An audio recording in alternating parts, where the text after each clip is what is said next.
Good day, and welcome to the Molson Coors Beverage Company fourth quarter and fiscal year 2020 earnings conference call. You can find related slides on the investor relations page of the Molson Coors website. Our speakers for today's call are Gavin Hattersley, President and Chief Executive Officer, and Tracey Joubert, Chief Financial Officer. Please note that this event is being recorded. With that, I'd like to turn the call over to Greg Tierney, Vice President of FP&A and Investor Relations. Mr. Tierney, please go ahead. Thank you, operator, and hello, everyone. Following prepared remarks from Gavin and Tracey, we'll take your questions. Please limit yourself to one question, and if you have more than one question, please ask your most pressing question first, and then re-enter the queue to follow up. If you have technical questions on the quarter, please pick them up with our IR team in the days and the weeks that follow. Today's discussions include forward-looking statements, and actual results or trends could differ materially from our forecasts. For more information, please refer to the risk factors discussed in our most recent filings with the SEC. We assume no obligation to update forward-looking statements, and GAAP reconciliations for any non-US GAAP measures are included in our news release or otherwise available on our website. Also, unless otherwise indicated, all financial results the company discusses are versus the comparable prior year period and in US dollars. And with that, over to you, Gavin. Thank you, Greg, and thank you all for joining us today. 2020 was an incredibly challenging year for everyone, Molson Coors included. But in many respects, I consider us lucky. The revitalization plan we put in place in October of 2019 positioned our company well to weather the storms of 2020. Our business was leaner and more nimble, which put us in a better position to conserve resources as the circumstances dictated and to deploy them effectively as the circumstances allowed. And the results bear that out. When you consider what we set out to do under our revitalization plan, we accomplished an incredible amount in 2020, and that has given us a tremendous springboard for 2021. Our two largest brands, Coors Light and Miller Lite, our iconic core, grew 6.1% and 8.6% in the U.S. off-premise respectively. Our above-premium brands in the U.S. reached a record high percentage of the portfolio in the second half of 2020. Beyond beer, our first foray into non-alcoholic cannabis beverages through the Trust joint venture has netted the number one dollar share spot in the entire Canadian cannabis beverage market. We increased our production capacity for our fast-growing seltzers by approximately 400%, and we approximately doubled our annual investments in our hometown communities. That is the story of Molson Coors in 2020. Now, you may be wondering why I have such confidence, especially if you only look at our consolidated top-line results in the fourth quarter. But that number alone does not tell the full story. And if you only look at that piece of data, you'll miss it. Our top-line results in the fourth quarter were overwhelmingly due to losses resulting from government restrictions in the European on-premise channel. To put it more bluntly, Europe alone accounts for 92% of our fourth quarter top-line decline.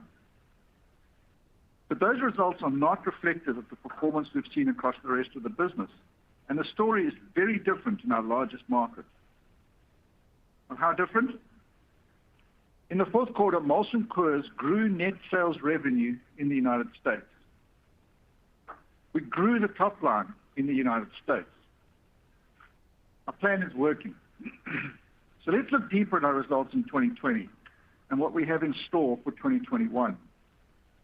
Our first pillar under the revitalization plan was to build on the strength of our iconic core.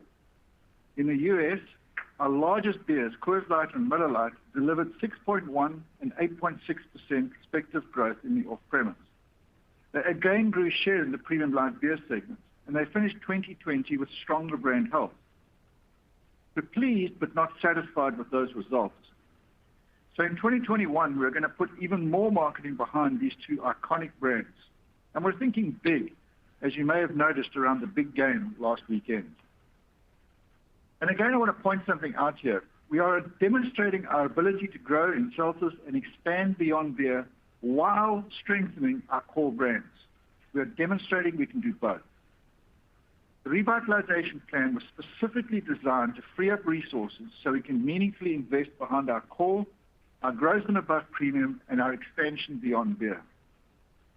In the second half of 2020, above premium products hit a record high portion of our U.S. portfolio relative to any prior year comparable period. We doubled our share of seltzers in the U.S., moving towards our double-digit share goal by the end of this year. Vizzy has been a top 10 growth brand for nearly 6 straight months.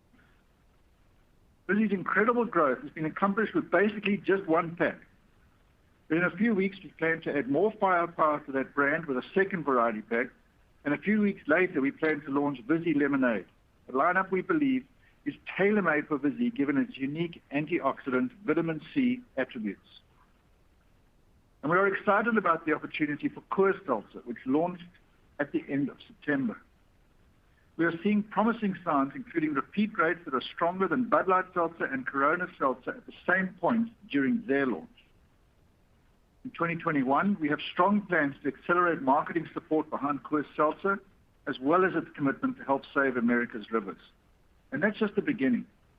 We are about to launch Topo Chico Hard Seltzer, which is getting a lot of attention from retailers and distributors alike. Topo Chico mineral water is beloved in the biggest markets throughout the United States, especially in Texas, a high potential market. Quickly on its heels, we plan to bring Topo Chico Ranch Water to market. And again, we see this brand as best positioned to take advantage of the ranch water craze that has been inspired by Topo Chico mineral water enthusiasts mixing up ranch water at home. And still to come is Proof Point, our first spirited seltzer. When all 4 seltzers are in market later this spring, we believe we will boast the strongest, most differentiated seltzer lineup in the United States. And while we started behind others in the United States, in Canada and Europe, we are early entrants in the hard seltzer category. In the next couple of weeks, we are taking both Vizzy and Coors Seltzer into Canada. In Europe, building on an existing brand partnership already in market, the launch of our own threefold brand seltzer is planned for March, and we will be leading the development of the category across Central and Eastern Europe with an own brand in the second quarter. In above premium beers, we have high expectations for Blue Moon Light Sky, which ended 2020 as the #1 new beer in the United States per Nielsen. We've expanded its production capacity by approximately 400%. We're putting more marketing muscle behind it, and we believe this is a brand that's going to continue to rise for quite some time. Our regional craft portfolio in the United States grew 17% per Nielsen in 2020, outpacing the craft segment once again. And next month, we will be taking Hop Valley national in the US and Canada. It's our first national IPA, and we believe it will be another driver of growth for our above premium portfolio. And do not forget about Yuengling. This fall, the newly formed joint venture plans to bring Yuengling to one of America's biggest beer drinking states, Texas. The reception has already been incredible, and there is significant upside potential with Yuengling as the joint venture begins its westward expansion. At the beginning of last year, we changed our name to the Molson Coors Beverage Company, and it wasn't just words. By the end of the year, our non-alc strategy came into focus. We're piloting our own brands with our partner LA Libations. We've taken equity investments in other opportunities, including 2 with legendary non-alc innovator Lance Collins. We've signed distribution agreements to enter the fast-growing spaces like RTD coffee with La Colombe and energy drinks with ZOA through our new energy drink partnership with the leadership team led by Dwayne "The Rock" Johnson. ZOA is getting very positive reaction from retailers and distributors. The Rock isn't just putting his name on this. He's personally making calls to retailers. And we're bringing that to market this spring. We think ZOA could be a game changer in the energy drink space. Trust Canada, our Canadian cannabis joint venture with Hexo, launched their beverage portfolio in August. And by December, they jumped to the #1 dollar share position with 4 of the top 5 cannabis beverage SKUs in Canada. And Trust USA is building on that through their first lineup of hemp-derived CBD beverages in Colorado, which entered the market in December. We are learning a lot about the exciting category following the launch. This entire lineup is a tremendous growth opportunity for our business. It will be a driving force behind our goal to build our emerging growth division into a $1 billion revenue business by 2023. And as a reminder, that ambition does not include our hard seltzers. And we recently announced our first entry into the fast-growing RTD cocktail space through an exclusive equity and distribution agreement with Superbird, an above-premium tequila-based Paloma. Last year, we also made major investments to help our business grow the top line. We invested in our e-commerce capabilities all around the globe with more staff and more robust digital capabilities. And it paid off last year with 230% growth in e-commerce in the U.S. alone. We expanded our seltzer production capacity by approximately 400%. And we also expanded our Light Sky production capacity by approximately 400%. We completed a sleek can production line capable of manufacturing approximately 750 million sleek cans annually. And on the topic of cans, I'm really pleased to say that our packaging material supply has vastly improved for glass bottles, paperboard, and tall cans, with all returning to normal material availability. In fact, our Coors Light can inventory is higher than it was at this point last year. And our industry standard can supply is improving. We have sourced cans from 4 continents and worked closely with our suppliers to keep up with the very high rate of consumer demand, and we expect to return to normal material availability by the end of this quarter. We will continue investing in our capabilities throughout the year as we work to grow our ability to produce high-margin, above-premium products. Last, but certainly not least, is how we are supporting our people and our communities. This one is particularly important to me. When I took over as CEO, I made it clear that I want Molson Coors to have a people-first culture. And that approach guided our decision-making throughout the last year. The work in this space is never done, but we are making important progress.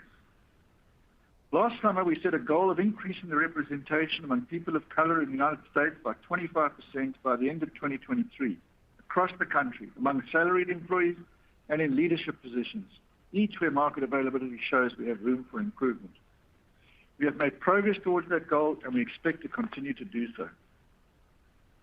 We also increased our support for organizations dedicated to equality, empowerment, racial justice, and community building, and provided nearly 3 million meals to families in our hometown communities struggling with food insecurity. But we must do more. So today I'm proud to announce that not only will we recommit to matching last year's investments in our communities, we have also committed to spend a total of $1 billion with diverse suppliers over the next 3 years. This is a commitment that benefits all of us. A wider base of talented suppliers with different backgrounds and life experiences will be a benefit to our company. And the diverse suppliers who earn our business will be able to in turn hire more talented employees into their businesses. Last summer, we said that Molson Coors' response to addressing racial injustice would not just be a moment in time, passing thing set aside and forgotten as other priorities took over. That would be unacceptable. Our commitment to investing in our communities and striving for equal opportunity for all people will not fade. Even with the unforeseeable challenges of last year, we built on the strength of our iconic core. The second half of 2020, we achieved a record high portion of our U.S. portfolio in above premium products. We expanded beyond the beer aisle. We invested in our capabilities. We supported our people and our communities. And we are not about to stop now. When I took over this role, I told you that we would plan and invest to grow our top line. And we're going to follow through on that, and we're on the pathway there. Folks, this is our revitalization plan in action. I know there have been questions about whether or not we can execute all of this, but no one has to wonder any longer, because we're doing it right now, today. And now I'll turn it over to Tracy, who can provide you with more detail on our financial performance and our outlook for 2021. Trace? Thank you, Gavin, and hello, everyone. The coronavirus pandemic had a significant impact on our 2020 financial performance, primarily due to the on-premise restrictions and lockdowns. Our Europe business was the most impacted, particularly in the UK, where our business skews heavily towards the on-premise and drove revenue and EBITDA declines in both the fourth quarter and for the full year 2020. In fact, Europe, which accounted for only 15% of our revenue in 2020, contributed to 61% of revenue decline and 83% of our EBITDA decline for the year, and 92% of the revenue decline and 56% of our EBITDA decline for the fourth quarter. Despite these incredible challenges in 2020, we are proud of our resilience and financial performance as we have navigated through these unprecedented times. Now let me take you through our full year performance, and then I'll touch on our quarterly results before moving on to our outlook. Recapping the year, consolidated net sales revenue decreased 8.7% in constant currency, of which North America was down 4.3%, while Europe was down 28.4% on a constant currency basis. While we delivered net pricing growth in North America and Europe, as well as positive brand and package mix in the U.S., this was more than offset by volume declines and unfavorable channel mix, principally driven by varying degrees of on-premise restrictions throughout much of the year due to the coronavirus pandemic, which also drove packaging material constraints due to the unprecedented can demand. Brand volumes declined 7.8% and financial volumes declined 8.9%. North American shipment trends improved in the second half of the year as certain packaging material constraints eased and we built distributor inventory. Net sales per hectoliter on a brand volume basis grew 1.1% in constant currency due to pricing growth in North America and Europe, as well as positive brand and package mix in the U.S. The success of our above premium innovations, including Vizzy, Blue Moon LightSky, and Coors Seltzer, helped drive U.S. NSR per hectoliter up 2.3% for the year.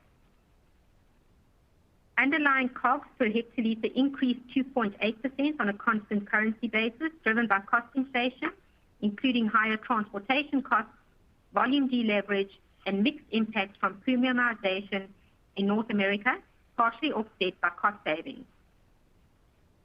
Higher can sourcing costs in North America contributed to the higher cost inflation. After the onset of the coronavirus pandemic, we aggressively began sourcing additional aluminum cans from all over the world to support our core brands to address unprecedented off-premise demand. Also, we saw a tightening of the freight market throughout the year, which has led to higher transportation costs.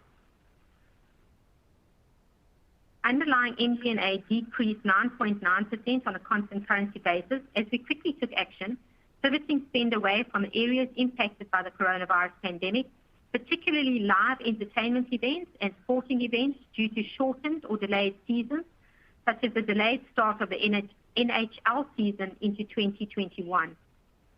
In the second half of the year, we began to progressively increase marketing spend, particularly in social and TV media, stepping up support behind our new innovations such as Vizzy, Blue Moon LightSky, and Coors Seltzer, in alignment with additional supply coming online, as well as continuing to support our core Coors Light, Miller Lite, and other iconic core brands. MG&A declines were also driven by targeted cost mitigation actions and significant cost savings in the first year of our revitalization cost savings program. In aggregate, we delivered approximately $270 million across MG&A and cost of goods sold, placing us on track to meet our $600 million target in total gross savings. These reductions were offset by innovation spend and cycling lower incentive compensation and a non-recurring vendor benefit in the prior year, which we referenced last quarter. As a result, underlying EBITDA decreased 10% on a constant currency basis.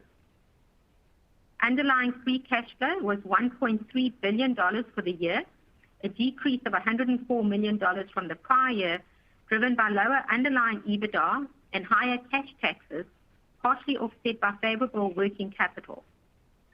The working capital benefit was driven by the deferral of approximately $130 million in tax payments from various government-sponsored payment deferral programs related to the coronavirus pandemic, of which we currently anticipate the majority to be paid in 2021 as they become due. Capital expenditures incurred were $530 million for the year. With improved liquidity and strong cash management, we were able to accelerate certain investments in expanding our production capacity and capabilities to support new innovations and growth initiatives. In addition to the strong free cash flow performance, we made tremendous strides in improving our financial flexibility, including continuing to pay down debt, favorably amending our U.S. revolving credit facility, and suspending our dividend in May for the remainder of 2020. We reduced our net debt position by $1.1 billion in 2020 and reduced our trailing 12-month net debt to underlying EBITDA ratio to 3.5 times, as we remain committed to maintaining our investment grade rating. Now let's discuss the fourth quarter, where again, Europe, due to the on-premise lockdowns, had a significant and disproportionately negative impact on our results. Consolidated net sales revenue declined 8.3% in constant currency, principally due to financial volume declines as a result of the on-premise restrictions, along with corresponding negative channel mix, partially offset by net pricing growth in North America and Europe, as well as positive brand and package mix in the U.S. North American net sales revenue was down 1% in constant currency. However, in the U.S., despite increased on-premise restrictions and aluminum can supply constraints, we delivered net sales revenue growth of 1.9% in the quarter. And we continue to build distributor inventory in the U.S., with brand volumes down 6.2% compared to domestic shipment declines of 2.3%. Growth in the U.S. business was more than offset by lower volumes and negative mix in Canada, and to a lesser degree, Latin America, as a result of the on-premise restrictions. In Europe, net sales revenue was down 39.4% in constant currency, driven by volume declines and negative mix due to increased on-premise restrictions, with the most meaningful in the UK, which experienced a return to almost total on-premise lockdown for November and the historically strong month of December. And with the subdued nature of many festive celebrations during the fourth quarter, we did not see a big shift of volume into the off-premise. Net sales per hectoliter on a brand volume basis increased 3.7% in constant currency, reflecting net pricing growth in North America and Europe, more than offsetting the negative mix effects of the various market dynamics and consumer shifts caused by the coronavirus pandemic. In the U.S., net sales per hectoliter on a brand volume basis increased 4.2%, driven by favorable sales mix from new innovations and strong net pricing growth. While in Europe, net sales per hectoliter on a brand volume basis decreased 8.2% due to unfavorable mix, particularly driven by the higher margin UK business, which more than offset pricing increases. Underlying costs per hectoliter increased 6.4% on a constant currency basis, as we saw a greater impact from freight inflation and US mix premiumization in Q4 compared to the full year. MG&A in the quarter increased 5.8% on a constant currency basis due to higher planned marketing spend to support our core brands and key innovations, as well as cycling lower incentive compensation and a non-recurring vendor benefit in the fourth quarter of 2019. This was partially offset by cost savings and lower discretionary spend. As a result, underlying EBITDA decreased 33.6% on a constant currency basis, disproportionately driven by Europe. Given the length and severity of the impacts of the coronavirus pandemic on our Europe business, as well as the protracted recovery currently expected in certain on-premise markets, we recognize the goodwill impairment charge of $1.5 billion in our Europe segment. We also recognize a $39.6 million of asset impairment charges in our North American segment. These charges are non-cash and are not included in the underlying results. This takes me to our financial outlook. As you may recall, on March the 27th of last year, we withdrew our guidance due to the uncertainty driven by the coronavirus pandemic. While uncertainty remains, in an effort to help enhance visibility, we have determined to reinstate our practice of providing guidance. We have also determined to adjust the metrics provided, which includes adding guidance for net sales revenue, a metric which aligns with our revitalization plan goals for driving top-line growth, as well as net debt to underlying EBITDA leverage ratios, given our commitment to remaining investment grade. We are very proud of our performance and agility in navigating the coronavirus pandemic and executing against our revitalization plan, but recognize that headwinds remain. The pandemic continues to impact our business due to on-premise losses across all our geographies, and disproportionately so in Europe as well as Canada. We expect this domestic shipment trends in the U.S. to continue to be higher than brand volume trends in the first quarter as we continue to build inventories heading into the peak season. For the year, we maintain our annual goal of shipping to consumption in the U.S. In Europe, we continue to experience significant lockdowns and expect first quarter volumes will be materially impacted versus the prior year period, similar to what was experienced in the fourth quarter of 2020. For 2021, we expect to deliver mid-single-digit net sales revenue growth. 2021 is intended to be a year of investment as we continue to deliver our revitalization plan and drive towards long-term growth. This entails increasing year-over-year marketing spend to build on the strength of our core brands and support our successful 2020 launches, including Blue Moon LightSky, Vizzy, and Coors Seltzer, and new innovations to come, as well as investing in further expanding our capabilities to drive productivity and efficiencies. We expect significant increases in spend beginning in the second quarter versus the prior year comparable quarter. While we continue to expect revitalization plan savings, as I discussed, given this increased investment, along with cost headwinds related to higher inflation, including transportation costs, and continued premiumization of our portfolio, we anticipate 2021 underlying EBITDA to be approximately flat compared to the prior year. We anticipate underlying depreciation and amortization of $800 million, net interest expense of $270 million plus or minus 5%, and an effective tax rate in the range of 20 to 23%. We enter 2021 with greatly improved financial flexibility, better enabling us to not only continue to invest in our business, but to continue to pay down debt and return cash to shareholders in 2021.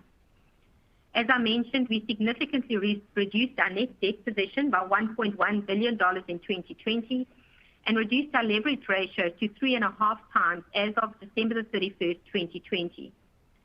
We are proud of this progress and are establishing a target net debt to underlying EBITDA ratio of approximately 3.25 times by the end of 2021 and below 3 times by the end of 2022. And we currently anticipate that our board of directors will be in a position to reinstate a dividend in the second half of this year. We are doing all of this while continuing our commitment to maintaining and in time upgrading our investment grade rating. Given the operating environment, we are pleased with our 2020 financial performance, which underscores our strong progress against our revitalization plan and the resilience of our company and our people who have united to successfully navigate and overcome challenges posed by the coronavirus pandemic. While these challenges have created some near-term fluctuations in financial and operating results, we are confident we're on the right path of driving towards long-term revenue and underlying EBITDA growth. We look forward to updating you on our continued progress. So with that, we look forward to taking your questions. Operator? Thank you. We will now begin the question and answer session. To ask a question, you may press star, then 1 on your touchtone phone. If you're using a speakerphone, please pick up your handset before pressing the keys. To withdraw your question, please press star, then 2. Please limit yourself to 1 question. The first question today comes from Andrea Teixeira with JP Morgan. Please go ahead. Hey, good morning, guys. It's actually Kojo on for Andrea. Hi. So just at a high level, hey, how are you? Just at a high level, we're just wondering if you could provide a little bit of color on how depletions have trended quarter to date in both North America and Europe. Look, we don't provide guidance on in-month depletions, lots of ups and downs. But from a European point of view, as Tracy said in her opening remarks, the on-premise remains in lockdown, and so we expect the first quarter volumes in Europe and particularly in the United Kingdom to be challenged. From a U.S. point of view, the lockdowns remain, although it does vary from state to state, and we do see a loosening of on-premise restrictions both in North America and in Europe as we progress into Q2 and further on into the year. From a supply point of view, just reiterate my comments in the script that our Coors Light can supply is much improved, and our inventory levels are actually higher than they were at the same time last year. So we're well positioned to take advantage of the brand health strength of Coors Light.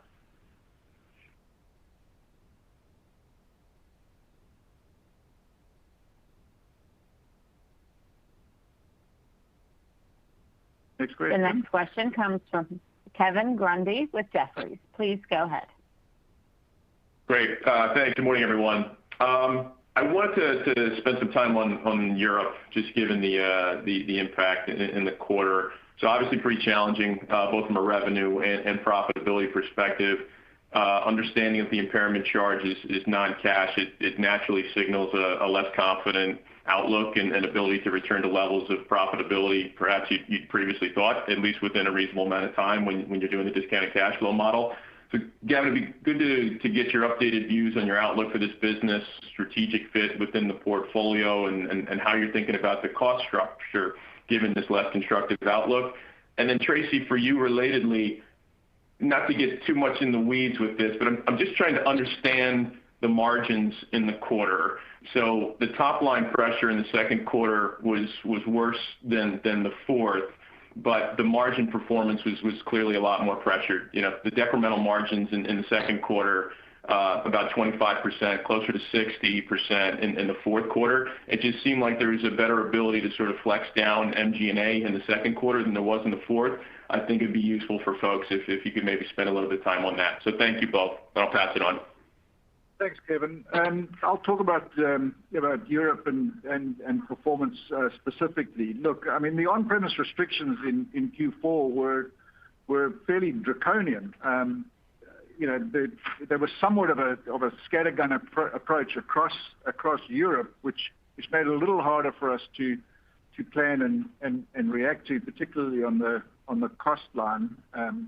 When you compare Q4 versus Q2, the impact for Q4 was particularly pronounced because December's historically been a very strong month for the on-premise in the UK, given the holidays, and of course, you can't be outdoors that much comfortably in the fourth quarter as much as you can be in the second quarter. It's also a seasonally lower trading period in Central and Eastern Europe. So,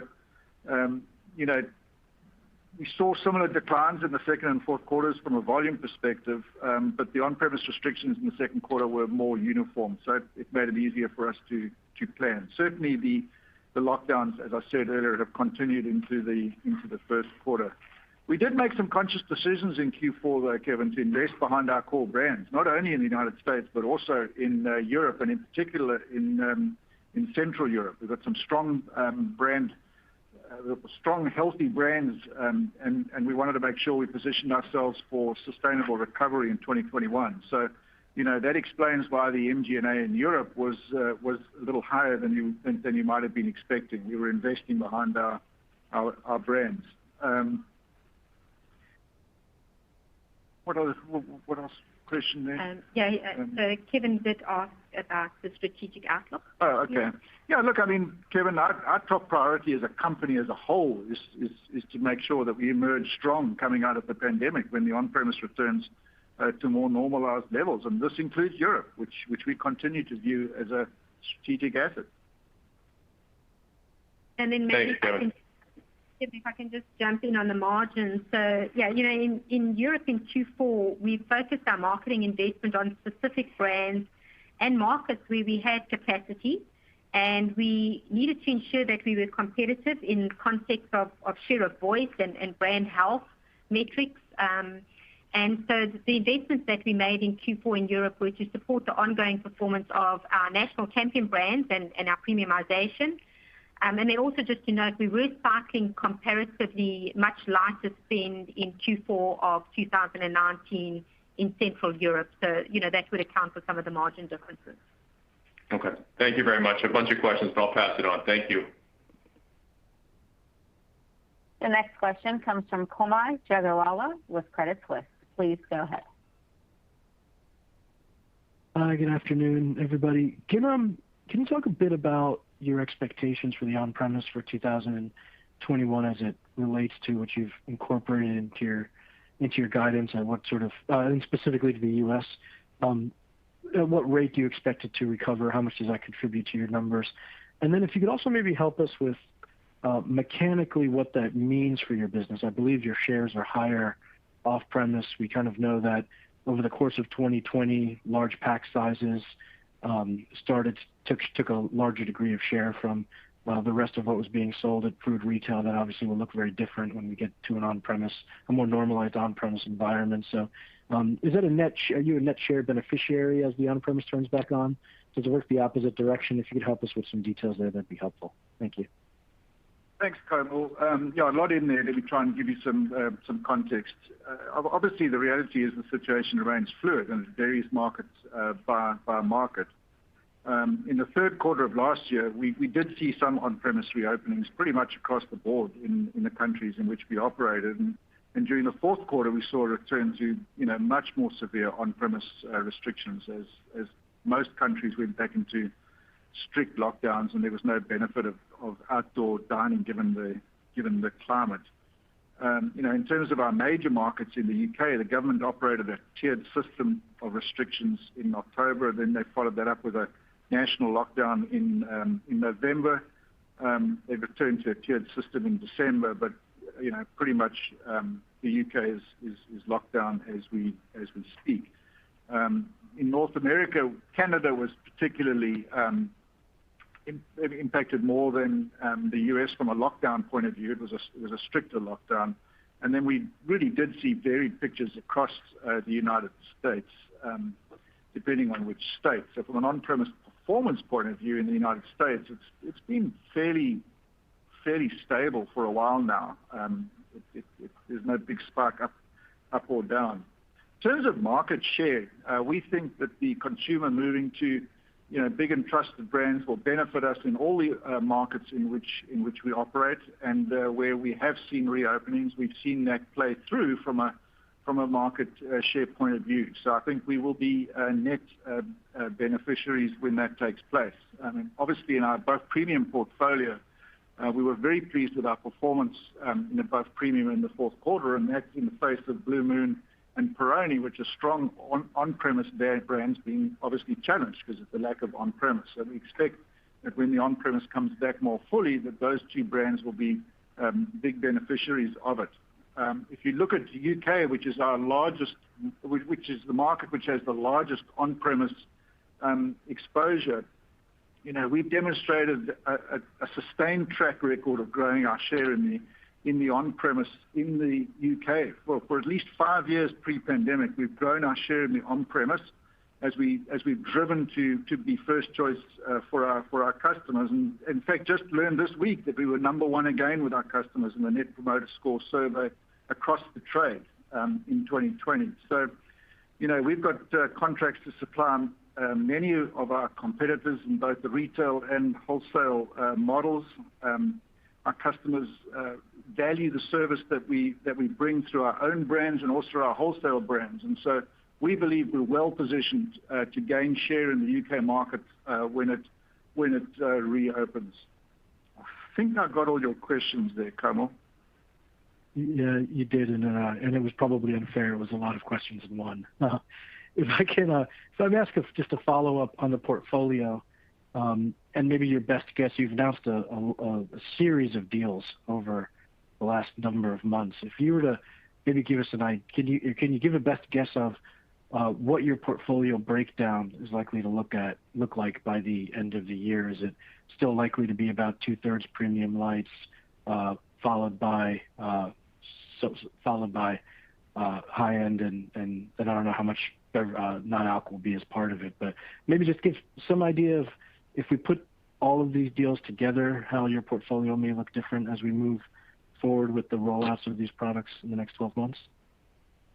Let me try and give you some color there, Kaumil. Obviously, we've been very clear about the objective in our revitalization plan of driving our above premium portfolio and our beyond beer portfolio. Almost all of the deals we've done come at above premium margins. So that was, two of the 5 focus areas in our revitalization plan that we announced in October of 2019. And we're going to continue building on that. You could see the results of that in both the third quarter and the fourth quarter with our positive mix which we generated. We generated another quarter above 200 basis points of positive mix, which is continuing to reflect our growth and performance in above premium. Per Nielsen, we actually grew share of above premium despite the on-premise challenges, which brands like Blue Moon and Peroni have experienced. We think that we obviously put out the ambition of getting to $1 billion revenue for our emerging growth division, which is going to require that many of our partnerships that we've just announced, like our ZOA partnership, like Alarm and so on, are successful. And they're coming off a standing start of zero because we didn't have them before. I'd also point you to the fact that we actually grew the top line in the very market where concerns have been expressed about our ability to execute. We grew the top line in the fourth quarter despite all these deals that we've done and the challenges that we faced. And we're going to build on that in 2021. There is a lot of excitement from retail and from our distributors with the deals that we've done. Particularly brands like ZOA and Topo Chico. A lot of excitement, and that will continue to improve our above premium mix. Hope that's helpful. Okay, great. Thank you. The next question comes from Sean King with UBS. Please go ahead. Hi, good afternoon. I guess my question is, with hard seltzer becoming a larger portion of the mix and I guess the growth story going forward, can you discuss, I guess, the gross margin profile of that business for you and how that could change over time? The hard seltzer has been a very strong growth category. We believe that's going to continue in 2021, and we're excited about our opportunity for hard seltzers. We think we've got one of the strongest portfolios of hard seltzers, with each brand having a very unique perspective on the category. So, by the time that we have all 4 of our hard seltzers in markets this year, we think it's differentiated, provides differentiated offering to our consumers, and I think we're well placed. Seltzers do operate at the upper end of the